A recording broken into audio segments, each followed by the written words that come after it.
Hi, I'm really excited to be able to sit down with Toni Clayton today. Toni is a longtime homeschool mom. She's been homeschooling a couple of different kids through many, many seasons. And she's also been one of our original Unite members. And so I'm really excited to just hear from Toni and let her share some of her wisdom and maybe she'll inspire you in another way towards your homeschooling journey. Hi, Toni. Why don't you go ahead and just start by introducing yourself and telling us a little about your family and how you got started homeschooling? Hey, Angela, thanks for having me.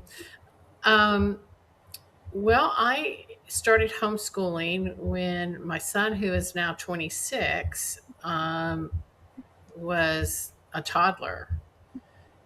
His dad, when I was pregnant with him, told my stepson, Tony's going to be homeschooling the baby, and I thought he was crazy. And said, I am not a teacher, and there is no way I can do that. Well, when my son was born, I saw how curious he was, and he was a little energetic, very energetic. Just like he was playing drums at a very young age, like making all the pots and pans into drums and things like that. And so he was about 2 or 3, and I began thinking, you know, I don't know about sending him anywhere. Um, We tried to get into a preschool that just didn't work out, a Christian preschool. It just didn't work out. And he was just so curious and inquisitive. We just started, I mean, I wasn't formally homeschooling him, but we were educating on different things. And, like sitting at the table and quoting your ABCs and things like that. So it just kind of morphed from there into when he got of official age, you know, that I started looking at curriculums. He was the kind of child that really needed to be moving. And so when he was little, and we were big history people, we did lots of reading when he was little, lots of historical reading, lots of living books. Um, things about what has gone on in the world and done from a fictional perspective, but it was actual real events, And he just ate all that up. And so, like when he's learning to write, he on his own found a little bottle that looked sort of like an inkwell, and he put taped a feather around his pencil and started practicing his letters. And I asked him what he was doing, and he said, I'm George Washington, and I am writing General Cornwallis a letter. So that was kind of life with my son, homeschooling him.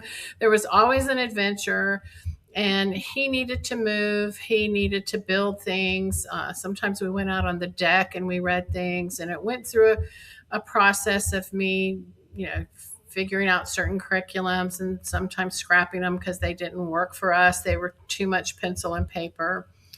And just learning.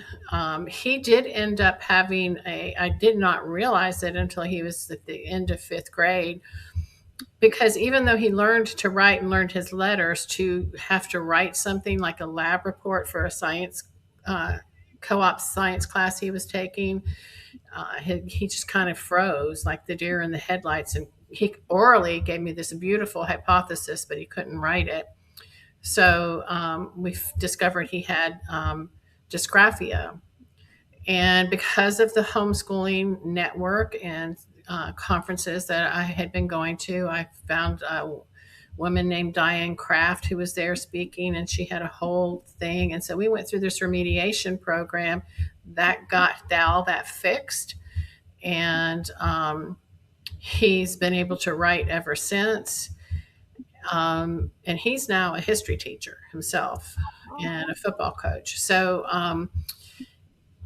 that kind of started it. By the time he was in high school, unfortunately, we were going through a divorce, his dad and I. And so he went to public high school, and initially was concerned when they asked me, how many honors classes do you want? I was like, I don't know if we've done everything right. And I said, none. And he was so bored. I had 3 teachers reach out to me and tell me he needs to be in honors classes. So from that point on, we did that.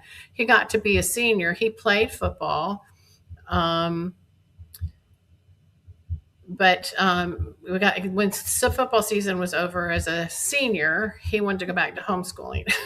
So Oh, I'm like, I don't think we can do that now. So that was part of the journey with him. Prior to public high school, he was always involved in theater programs. He's very much the theater persona. Um, so what I discovered, the reason I shared that story about when he went to public high school, is I realized that we had, because even though we didn't do it traditional way of, uh, all your worksheets and things that so many different programs and curriculums do, he had learned an incredible amount that we had 3 teachers um, say you need to put him in honors classes. And all of that, the feathers on the pencils, the building things, the talking through things, the reading that we do on the patio, we would listen to Mystery of History tapes in the car when we were taking long drives, and they soak it up like a sponge. And, and he ended up becoming a good writer. And for his senior project, wrote a little mini novel. Um, so the child that had a hard time putting his thoughts on paper ends up writing a mini novel. And so my point is that we know our children best, and that was my experience with him, which gave me more confidence for my next child, who was in a small private high school, not high school, private school. Um, when we were going through the divorce, and I wasn't sure about what life was going to be like with the changes going on in our life. She got to 6th grade, and that was a blessing for her. It was very small. I think there were only maybe 7 people in her class each year, and she kind of grew up with all those kids. But she got done with 6th grade and decided she wanted me to homeschool her, not because she'd had a bad experience. She just was she matured very early, both physically and emotionally, and she felt like she needed something different. And so from 7th grade on, as she's now entering her senior year, we've been homeschooling. And she's what I miss is that I didn't have those early fun years with her, that because it's so fun when they're in elementary school. But she had a good foundation, and we were able to just kind of pick up where she left off, and we've been plugging in the things that work for her. um, she has some mild sensory issues, not autism, but sensory processing. So loud noises bother her, which is why the small private school was good. But she's able to work around those differences, and has been able on her own to figure out the things that work best for her. And is an avid reader herself. And so that's kind of been my journey.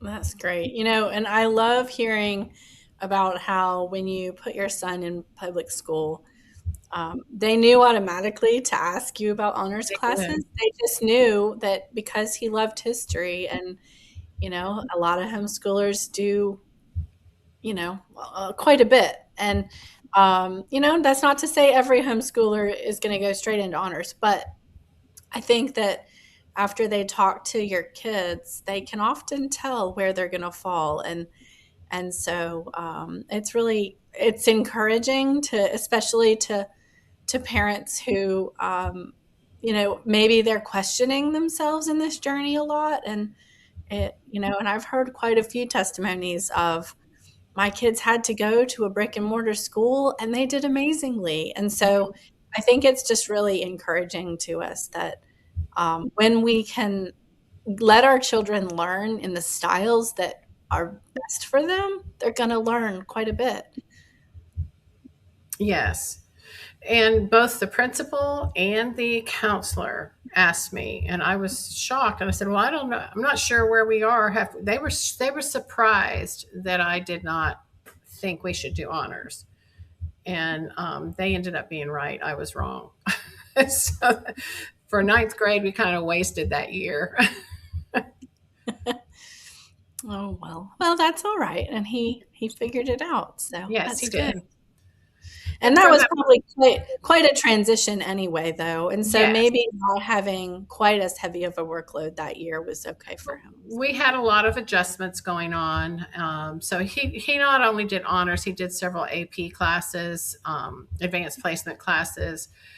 So all of that helped him when he got into college. Now, my daughter, who's being homeschooled through high school, is doing dual enrollment. So there's other ways that can help you for college, besides traditional honors or AP classes in a public school setting. So there's lots of things out there for us as homeschoolers to for our children to have the things that they need if they're wanting to go on to college. So Sure. Yeah. Have you tried more than one dual enrollment program, or did you stick yes, with the same one? yes, she's doing a Christian school online. She did a couple of classes there online, and then the local um, community college for college algebra. Her tutor, she has had a math tutor just because we got to a point where I couldn't really teach math anymore, um, just because of me, not because I'm just not math savvy. And Sure. so she wanted her to be in person. So and she's just finishing that up and has done well. So, That's great. so we're getting ready to sign up for more dual enrollment classes for senior year. That's great. Good. What have you found? Did she enjoy the online classes or the in person better? And that could just be personality, but Well, originally she bucked us about doing in person. She wanted to do all online because she tends to be a little bit introverted, and we insisted that she had to do in person. And and I think she's seen the benefit of doing that. One, she's there twice a day. I'm not twice a day, 2 times a week, twice a week, and she can go up and talk to the teacher. So she sees the benefit of afterwards being able to talk to the teacher about anything she needs. You know, if she needs, like, there's been a couple of times that she had to miss from either illness or we had some car troubles. And so she'd go up and talk to the teacher afterwards and find out what she needed to do to make up, that lesson, or if she had a question about the lesson. So I think having that opportunity to have a one-on-one with the teacher and have conversation has helped her, because that teacher seems to like her and has been very helpful. Whereas when you're online, you don't really you have to email the teacher, wait for the teacher to email you back. Her first class that she had dual enrollment was an English class, and we don't even know what that teacher looked like. It was all email, and even his instruction, there was no video. The instruction was written, online written. So she's reading the instruction. That ended up being frustrating for her. Grades didn't come in right away, so she's writing papers and not really knowing what she needed to correct. That apparently we have since found out has to do with that particular teacher at that particular school. Other people over several years have found that to be with him. This semester, she's had history. That teacher has a video instruction, so she actually knows what he looks like, and he's very quick to respond to emails, and he's very quick to grade. So she's liked that better. So it is helpful since then, what I learned from the first one is to start asking people that I know, go to different, who did you take for this? Who did your child take for this? What was your experience? And find out who the professors are. We use that Rate My Professor app, and that one teacher that I just mentioned that was so slow, kind of slow in grading, got a great rating, Oh, but it wasn't the best fit for Grace. So my daughter Grace. So and some other friends, moms that I know, their students had some issues that with that particular professor too. So while the Rate My Professor can be really good, um, if you know somebody that's child is dual enrolling, ask around, get some feedback. But even if you don't, even though she didn't really like that first class, it still challenged her to um, stay on top of things, reach out more. Um, and that's college. And that's one of the things we've had one of these life discussions about. That is college. Just because you're dual enrolling doesn't mean they're going to be any different than they would for a regular college student. You have to stay on top of things, you have to reach out. And so it was a good life learning skill, and for her to do it with me while we can talk it through. I remember going to college, and the first semester I was there, I felt lost, because we didn't have dual enrollment back in that day. right. And it seemed overwhelming, and neither of my parents had gone through college. So there was nobody there to help me. You just kind of wing it on your own. So it was nice to be able to kind of walk her through, Yep. Yep. and lots of learning. And she did fine. She did well. Um,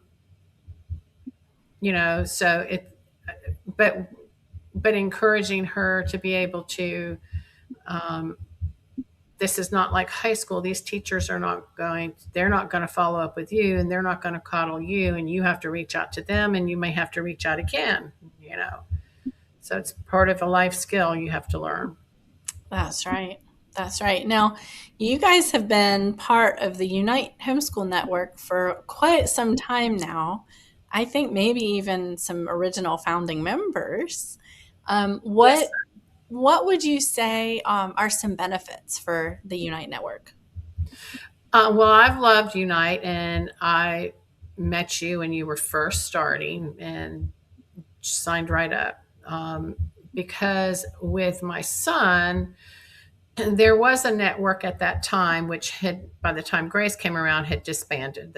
Those people had all graduated, and their kids were grown. And I just remembered having a network was helpful. So when you were starting Unite, I jumped right on, because it's just nice to have other moms out there, um, that we can ask questions to. Like our network, I'm getting ready to post on there about a particular dual enrollment class and I'm getting ready to do that in a little bit when we get done. And so I like that we can get some feedback and that's a forum that we can post. One of my favorite things is the field trips. Um, that While I haven't done as many with Grace as I did when my son was younger, so for moms with younger children, uh, it just opens up so many opportunities for you as you're homeschooling. Grace has had a different, busier schedule, so we haven't been able to complete as many field trips. But it's nice to not have to go and find all that by myself.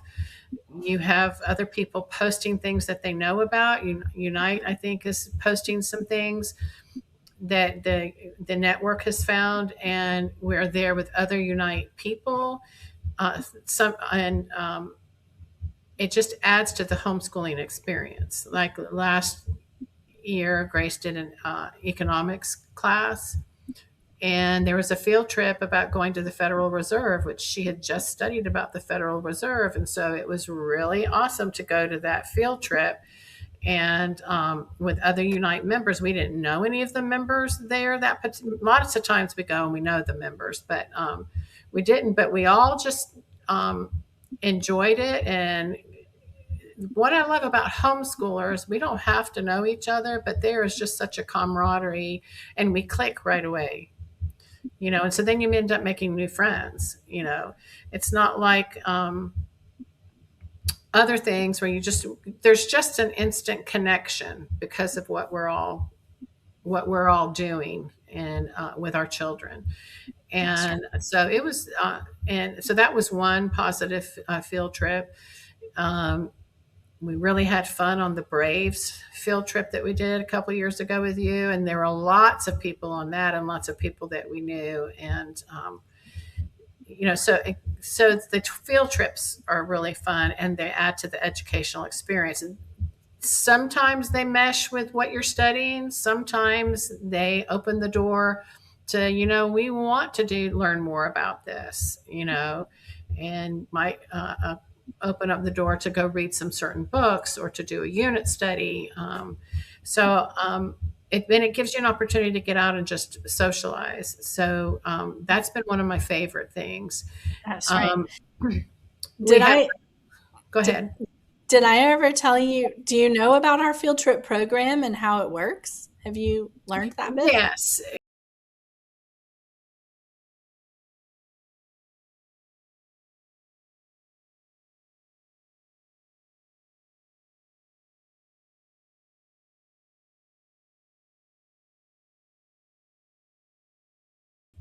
So Yeah. yeah, it's actually we've tried to take all of the hard work out of the process. And so let's say that you and Grace were going to be studying the Native Americans, the local Native Americans, and you wanted to go up to maybe New Echota, right?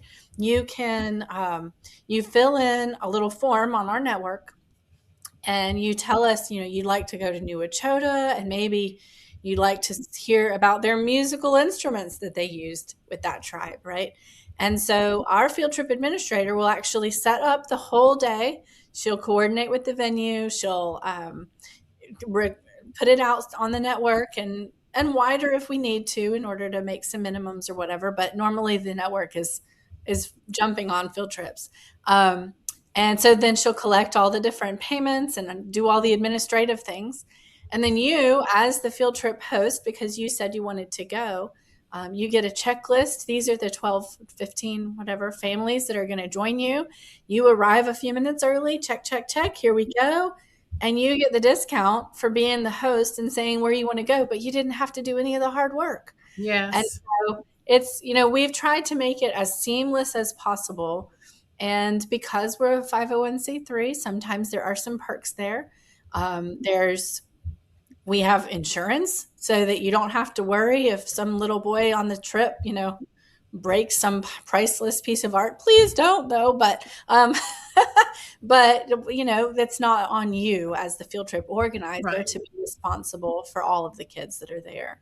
Um, and so, we do our best to make it as easy as possible for these mamas, and we welcome these mamas that have really great ideas or want to go or to do 15 field trips in the year. Like, that's amazing. And so our field trip admin is ready to help with those. And I think you're right. There are so many incredible places here in Georgia that it's hard to do the actual work sometimes because there's so many fun opportunities, but going with a group makes it exciting and it's just a richer experience as well.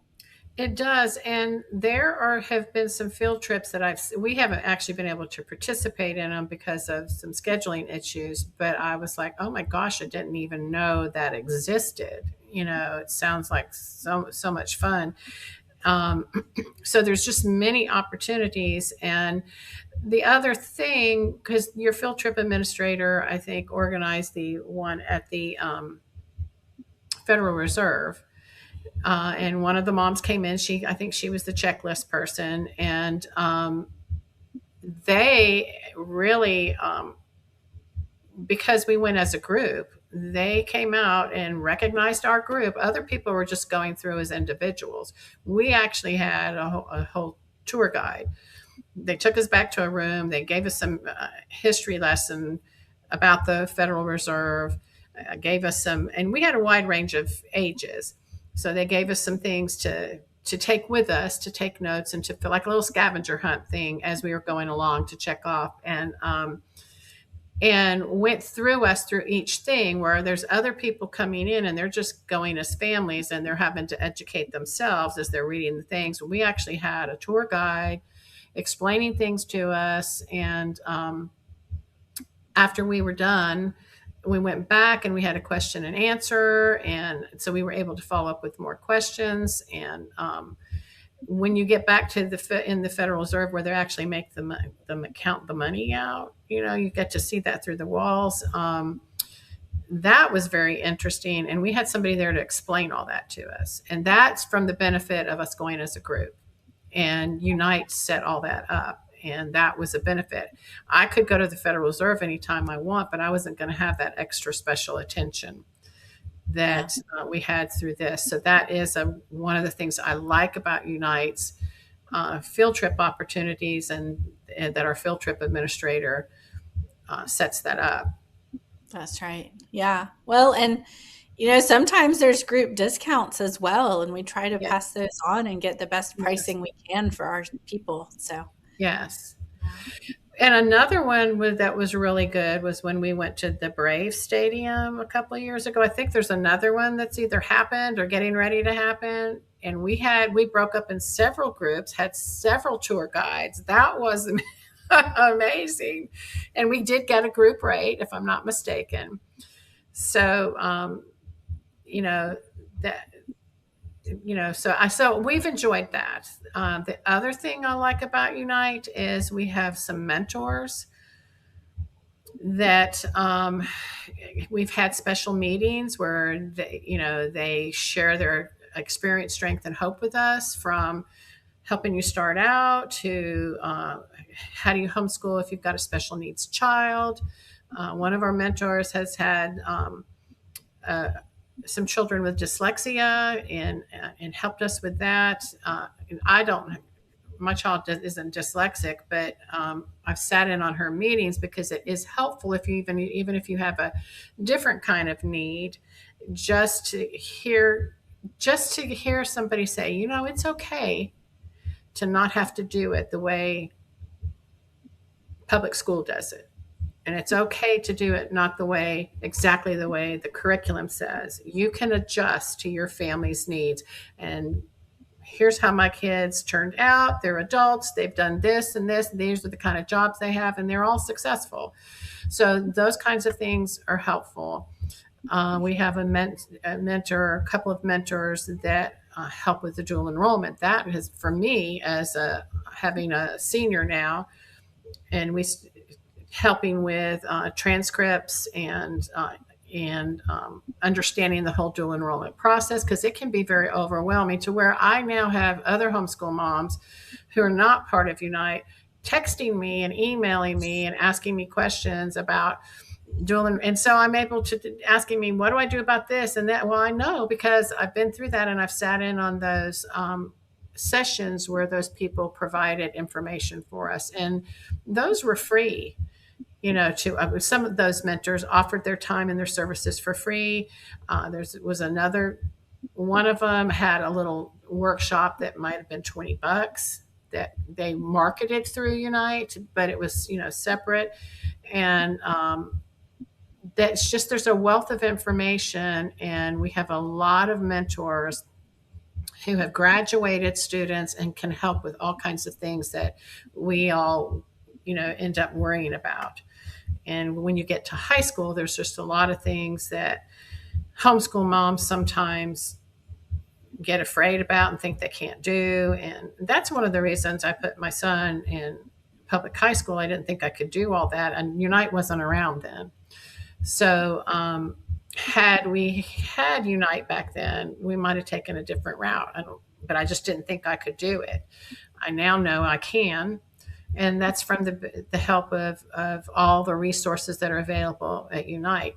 And then one of my other favorite things about Unite is our library. which I help with, stocking books on the shelves, checking them in. Yes. And I so wish I'd had this resource when my son was coming up, because he was such an avid reader. And I see so many things on the shelves that we either had to purchase and then later sell, when I could go to the library and check them out.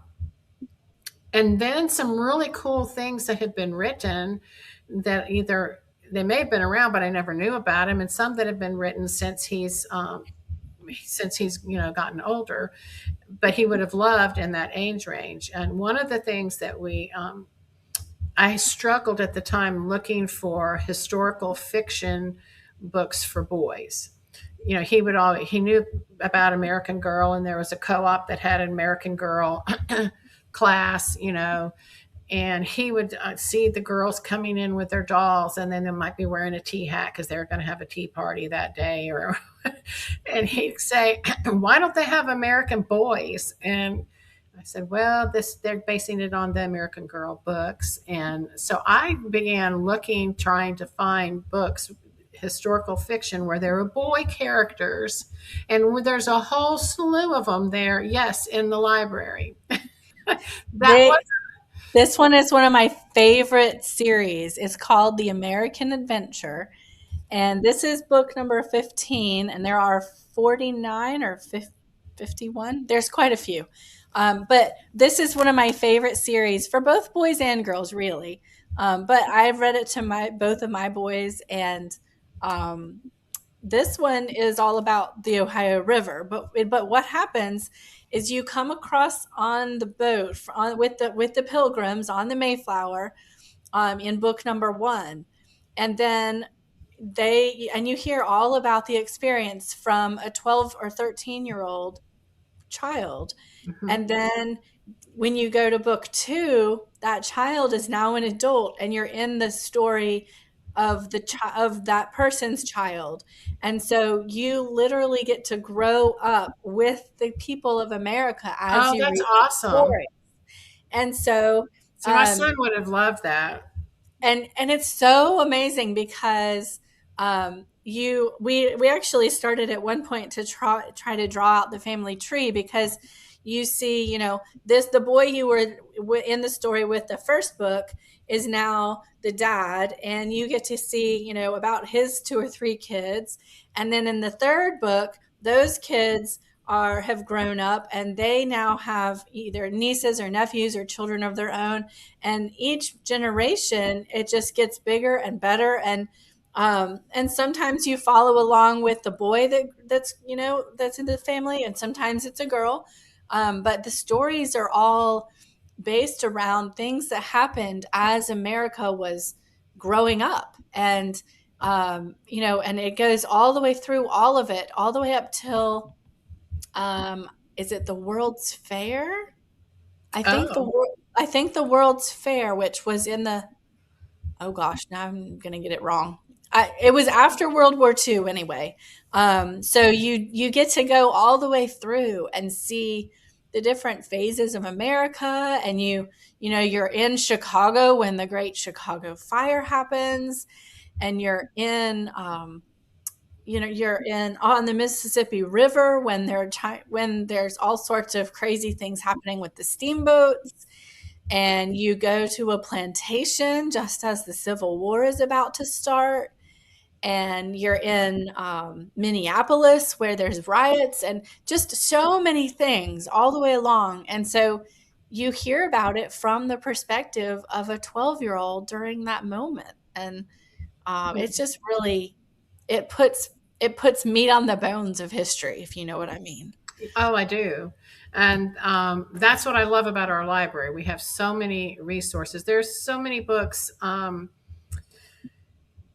for those who love, because my son, when he was younger, he loved learning about different scientific things. You go on your nature walks and you study the caterpillar, or we took down a hornet's nest and we looked at it, and you do things like that. But have always been great science resources, picture books, and other little nature things. But some of the things that I put on this check in and put on the shelves at our library, I'm like, oh my gosh, I wish I'd had this when my son was coming along. And Grace is older now, so she's too old for that. Um, but she would have loved it at that age too. And so I love that, and I think those are good through up until, some of them to middle school even. But Oh, yeah. like, we were very into Adventures in Odyssey and the Imagination Station, and I think we have a whole bunch of those Imagination Station books, which my kids both loved. So we have several series. I just love that. I think I told you the story when I was at the homeschool workshop back in July. There was three people that Grace wanted to study. Um, One was George Washington Carver. Is that his name? The black George man. Washington Carver. That Yes. he invented peanut butter. Yes, he did. And so, they have those books made by, is it why? I forget the name of the company that Mhm. publishes them, but Yep. they're biographies. And so I went to go purchase them, and something just said, look on the library website, because we can go onto the website, and to our website, I should say, and look, and all three authors were there. And so I was like, I am not buying these. We're just going to go check them out at the Unite Library. And so that saved me some money. That's Now, sometimes there's books you do want to buy and you want to keep, but in that particular situation, I really wanted to just check them out. And I can't find those at the public library. No, They don't have. that's right. We specialize in books that the public library doesn't carry, on purpose, because the public library is a great resource for homeschoolers, but they don't necessarily always have the things that a conservative Christian family would look for. Yes. So we specialize in those things, um, and most of our lovely librarians don't know what a living book is yet, and so Yes. that's one of our primary things is living books. Which I've always loved. So, anyway, that's one of the other things I love about Unite is our library. And then there's a number of clubs available. Like, I think you have guitar lessons there and the chess club. My daughter's not interested in that, but if my son was her age, he would have been all over the chess club. So, and then we're growing. We have interests, people interested in things all over. So we're growing, and it's just been very helpful to know the resource, to have a place where, and if something comes up, I have a place that I'm not sure about. I have a place I can go ask That's and right. get a question answered, and that's what I love about Unite. That's right. Well, and it's amazing too because it's changes as new people have new ideas, and we are always open to hearing, hey, my kids are really interested in dissecting frogs. Can we do that? The answer is typically yes, but we're going to ask you to probably lead it. But Right. know, but there's almost always an opportunity, and other people are going to be interested in the things that that your family is interested in, and so members have an opportunity to build what their family needs, and that's the beauty of what we're doing here. And and our homeschool resource center is tiny right now. And it is just like the tip of the iceberg for the full vision. What we would love to see is a beautiful facility with plenty of parking and a playground outside and things that are going to be just classrooms or a laboratory available. We would love to be able to have like a little reptile lab where kids can learn about reptiles that maybe mom doesn't want to have at home, or the library of course would be there, and guitar lessons or whatever it is that the families need. We want to help them find those resources that they need, and Having done dissections at my kitchen table, I can tell you having a laboratory would be amazing. Yes. Well, I love that there's opportunity for us to keep growing and that we have more and more people coming on board that have great ideas and bring gifts. I think we have like the one or two PE classes. Um, we haven't done that because of conflict in our schedule, but I know people who have loved it. Yeah, So we have, there's lots of things available. that's right. Yeah, PE has been an amazing long-term opportunity, and it continues to grow and thrive. And we opened a second location this year, and we'll see what happens next year. Hopefully, it'll be even bigger and better than before. Well, and the other thing I like is that I think we're having another curriculum sale this year, and this Yep, is our second or third time of doing that. that's right. This will be So our third annual event, a curriculum yeah, consignment. so it gives us an opportunity to um, purchase things for the next year, or and to get rid of things that we need to get rid of. So I like that it's uh, contained within our network. So that's another opportunity that we have as well. Yep. Yep. Well, thank you so much, Tony, for coming on with me today. This has been fun, and Oh, I my love pleasure. hearing all of your stories. Well, thank you for having me. All right. Well, thank you, and have a wonderful day, and we'll see you You again too. soon. Okay. Bye.